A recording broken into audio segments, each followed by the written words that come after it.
Hey everyone, welcome back to my blogs. তো এইটা হচ্ছে 25 জানুয়ারি দুপুরবেলা থেকে শুরু করে 26 জানুয়ারি ওই ভোর 5:30 অবধি ব্লগটা কন্টিনিউ করেছি। তো চলো স্টার্ট করি। তো ফার্স্টেই বলে দিও, আমাকে নর্মালি যেরকম ডাকে সবসময় ওর বাড়িতে, যে ক্যাজুয়ালি যে ভাই একটু আয়, আমার কিছু প্রমোশনাল শ্যুট আছে, তোমাকে একটু দেখিয়ে দেবে। তো আমি ওভাবেই গেছিলাম, বাট যাওয়ার পর থেকে আমার চোখ বন্ধ করে ফার্স্টে ওর গিফটসগুলো দিল, তারপর একের পর এক সফট টয়, ঠিক আছে, তারপরে রোজ, কেকস, মানে হোয়াট নট সব কিছু দিয়েছিল। আর এইগুলো ফুল অ্যারেঞ্জ করেছিল ও আর ওর দাদা মিলে, ঠিক আছে।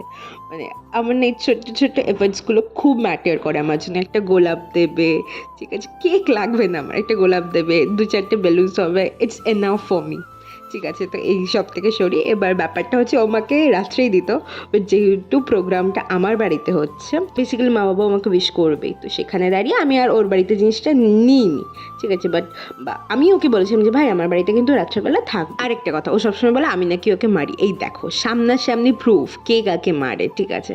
তো যাই হোক, লিজাও ছিল অনেকক্ষণ, বাট লিজার কিছু প্রবলেমসের জন্য রাত্রে থাকতে পারেনি বলে ও চলে গেছিলো। তো যাই হোক, তারপরে এই পাগলামো শুরু হয়েছে ওর। এই পাগলামো চলেছে ওই 12:30 অবধি পাগলামো চলেছে, ঠিক আছে, ব্যালুন্স ট্যালুন্স নিয়ে ওর কষ্ট হয়ে গেছে। দেখা 1:50 বাজে, তখন রেডি হচ্ছে আমরা, ঠিক আছে। আমি প্রথমেই রেডি হয়ে গেছি, যেহেতু আমি কিছু ক্লিপস নেব।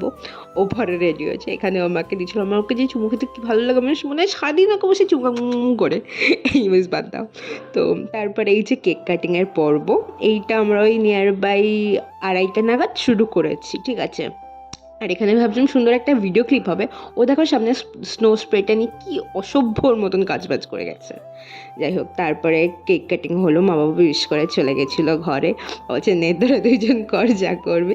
তো তারপরে এখানে কেক অলরেডি কাটা হয়ে গেছিলো, মা বাবাকে দিয়েছিলাম যেহেতু, তারপরে ভিডিও ক্লিপের জন্য আবার কেক কাটিং করলাম। আর এখানে আমি ভেবেছি ও আমাকে খাওয়াবে, ও ডিরেক্ট ওর মুখে নিয়ে গেল। একটা মানুষ কত বড় ছোটো লোক হলে এরকম কাজবাজ করতে পারে। তারপর আমি ওকে বললাম কি ভাই হালকা করে স্নোফলের মতন করে দিবি, একটা সুন্দর একটা ভিডিও বানাবো। ও কীরকম করেছে, আর এখানে ওর সাথে আমার ঝগড়াই বেঁধে গেছে। তো আজকের জন্য এইটুকুই। বার্থডে ব্লগ কেমন লাগলো জানিও, বাই।